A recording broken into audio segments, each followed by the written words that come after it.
وعلى آله وصحبه أجمعين أما بعد. قال الله تبارك وتعالى: لقد كان لكم في رسول الله أسوة حسنة.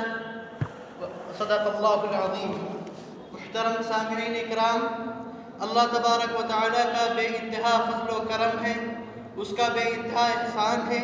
کہ اس نے مجھے آپ حضرات کے سامنے کچھ کہنے کا موقع عنایت فرمایا. حضرات، اللہ تبارک و تعالیٰ نے اس دنیا کو پیدا فرمایا، پھر اس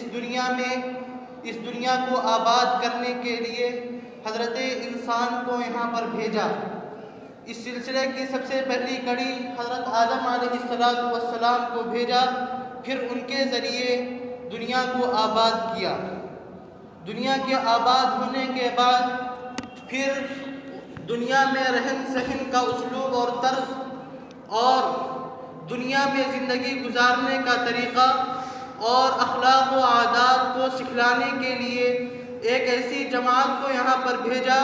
جو آسمان کے احکام کو دنیا کے بندوں تک پہنچائی ہے. انہی جماعت اور اس جماعت کو انبیاء کرام کی جماعت کہتے ہیں.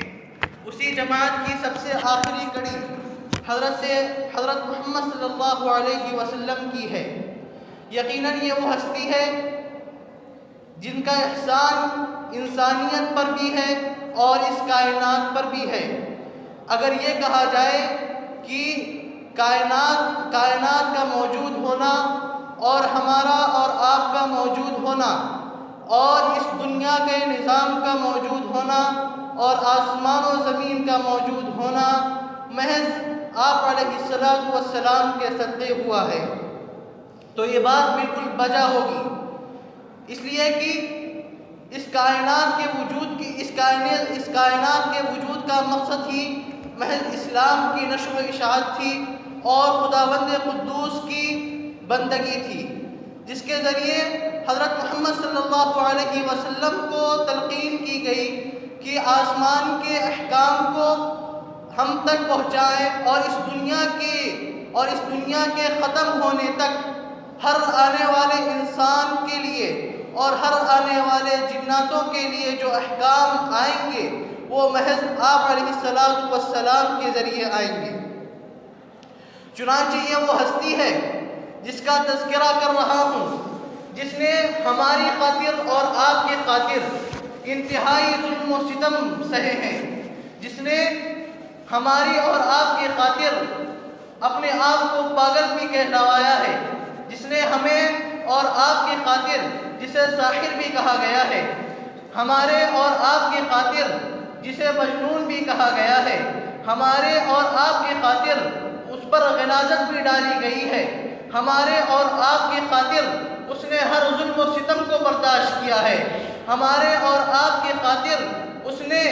ہر ظلم کو برداشت کیا ہے. اس نے احد میں اپنے دندان بھی شہید کروائے ہیں اور اس نے احد میں اور اپنی پیشانیوں پر بھی زخم کھائے ہیں، اور وہی ذات گرامی ہے جس نے محض ہمارے اور آپ کے لیے اور اس اسلام کے لیے اور اس اسلام کی نشر و اشاعت کے خاطر طائف میں پتھر بھی کھائے ہیں، جس کی وجہ سے اس کی جوتیاں لہو لوہان بھی ہوئی ہیں. یہ وہ ہستی ہے جس کے صدقے آج سورج روشنی بکھیر رہا ہے، جس کے صدقے آج چاندنی بکھیر رہا ہے، جس کے صدقے آج ستارے دمک رہے ہیں، جس کے صدقے آج جگنو دمک رہے ہیں. اسی کے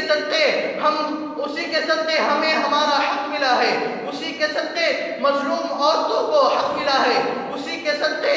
چھوٹی بچیوں کو زندہ رہنے کا حق ملا ہے. اس کی بعثت سے پہلے اگر ہم تھوڑا سا تاریخ پر نظر ڈالیں تو ہمیں پتہ چلے گا کہ اس کی بعثت سے پہلے بچیاں مظلوم ہو چکی تھی. اس کی بعثت سے پہلے ظلم چھا گیا تھا. اس کی بعثت سے پہلے بچیوں کو زندہ درگور کیا جا رہا تھا. اس کی بعثت کے بعد اگر تاریخ کو دیکھا جائے، اس کی بعثت کے بعد اگر تاریخ کے اوراق کو پلٹا جائے تو ہمیں وہ جتنے ظلم تھے، وہ جتنے ستم تھے جو بچیوں پر ڈھائے جا رہے تھے، جو عورتوں پر ڈھائے جا رہے تھے، وہ تمام کے تمام ظلم چھٹ گئے تھے. ان تمام ظلم کے بادل چھٹ گئے تھے محض اسی کی خاطر، محض اسلام کی خاطر اس نے ہر ظلم کو سہا ہے۔ اگر یہ کہا جائے کہ انسان اور کائنات کا وجود اور اخلاق کا وجود صرف آپ ہی کے صدقے ہے تو غلط نہ ہوگا۔ وہ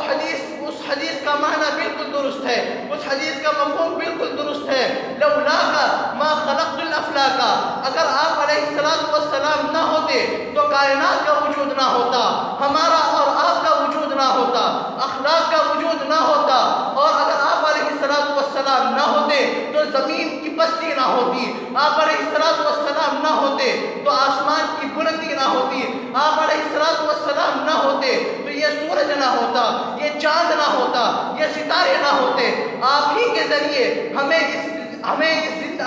دنیا میں زندگی گزارنے کا طریقہ معلوم ہوا ہے، آپ ہی کے ذریعے ہمیں قرآن جیسی مقدس کتاب نصیب ہوئی ہے، آپ ہی کے ذریعے ہمیں قرآن پر عمل کرنے کا طریقہ ملا ہے، آپ ہی نے ہمیں ہر زندگی گزارنے کا طریقہ دیا ہے، آپ ہی نے ہمیں ہر لحظہ بتانے کا طریقہ بتلایا ہے۔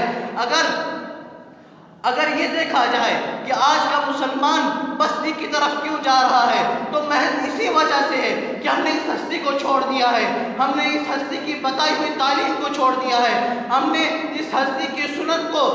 بالائے طاق رکھ دیا ہے۔ آج کا مسلمان اگر دیکھے تو آپ علیہ السلام نے حکم دیا تھا قص الشوارب وعفو اللحى، آج ہم اس کا الٹا کر رہے ہیں۔ آپ علیہ السلام نے حکم دیا تھا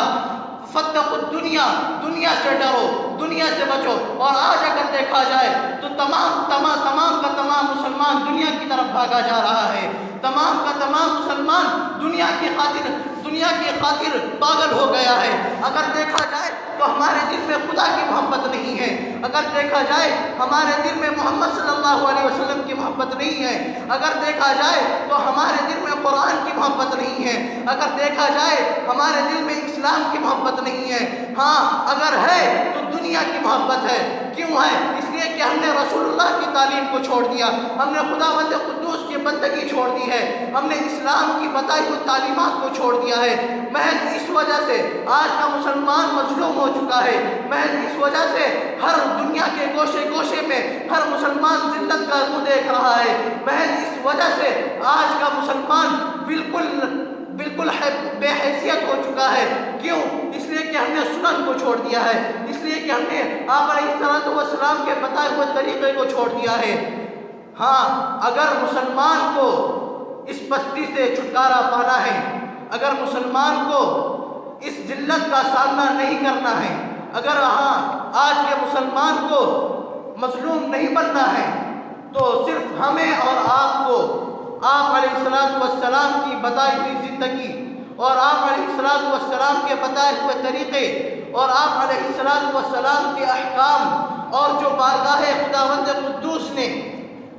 آپ علیہ السلام کو دیے ہیں، جن کے ذریعے ہمیں اور آپ کو صحابہ ایسی جماعت ملی ہے جس نے ان پر عمل کر کے ہمیں ایک نمونہ دکھایا ہے، جنہوں نے اس پر عمل کر کے ہمیں یہ بتلایا ہے کہ اس طرح زندگی گزاری جاتی ہے، اس طرح زندگی گزارو گے تو جنت کا راستہ تمہارا ہوگا، اس طرح اگر زندگی گزارو گے تو جنت کی نعمتیں تمہاری ہوں گی، اس طرح اگر زندگی گزارو گی تو جنت کے تمام آرام تمہارے ہوں گے۔ ہاں اس طرح ہم نے زندگی چھوڑ دی ہے اور کہتے ہیں کہ ہمیں محمد کے امتی ہیں، اور کہتے ہیں کہ ہمیں محمد کے امتی ہیں۔ کیوں ہے؟ ذرا یہ سن لو فرمان من رغب عن سنتی فلیس منی، کہ جس نے میری سنت سے اعراض کیا وہ ہم میں سے نہیں ہے، جس نے میری سنت سے اعراض کیا اس کا تعلق ہم سے نہیں ہے۔ جب تعلق ہم سے نہیں ہے تو جو چاہے کرو، جو کرنا ہے کرو، تمہارا تعلق ہم سے نہیں ہے۔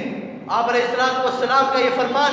من رغب عن سنتی فلیس منی پڑھ کر ہم ذرا یہ سوچیں کہ کیا ہم محمد صلی اللہ علیہ وسلم کے امتی ہیں؟ کیا ہم نے ان کے بتائے ہوئے طریقے پر عمل کیا؟ اگر نہیں کیا تو آج یہ عہد کرنا چاہیے ہمیں اور آپ کو، آج یہ عہد کرنا چاہیے ہم سب کو، آج ہمیں عہد کرنا چاہیے کہ ہم آپ علیہ السلام کی سنتوں کو زندہ کریں گے، آپ علیہ السلام کے بتائے ہوئے طریقے پر عمل کریں گے، آپ علیہ السلام کے بتائے ہوئے احکام پر عمل کریں گے۔ الغرض آخر میں اتنا کہنا چاہوں گا کہ آپ علیہ السلام کی سنت کو اگر اپنا لیا جائے، آپ علیہ السلام کے بتائے ہوئے طریقے کو اگر اپنا لیا جائے تو یہ جو پستی مسلمانوں کی ہے، یہ جو مسلمان مظلوم بنے ہوئے ہیں، یہ سب ختم ہو جائے گا۔ مسلمان کی منزل جو تھی کہ مسلمانوں کے نام سے، مسلمانوں کی شکل و صورت سے لوگ ایمان لے آتے تھے، مسلمان کے اخلاق سے لوگ ایمان لے آتے تھے، وہ سب کا سب وہ دور جو تھا وہ لوٹ آئے گا، محض ہم نے آپ علیہ السلام کی سنت کو چھوڑ دیا ہے۔ اللہ تبارک و تعالی ہم سب کو کہنے سننے سے زیادہ عمل کرنے کی توفیق عطا فرمائے۔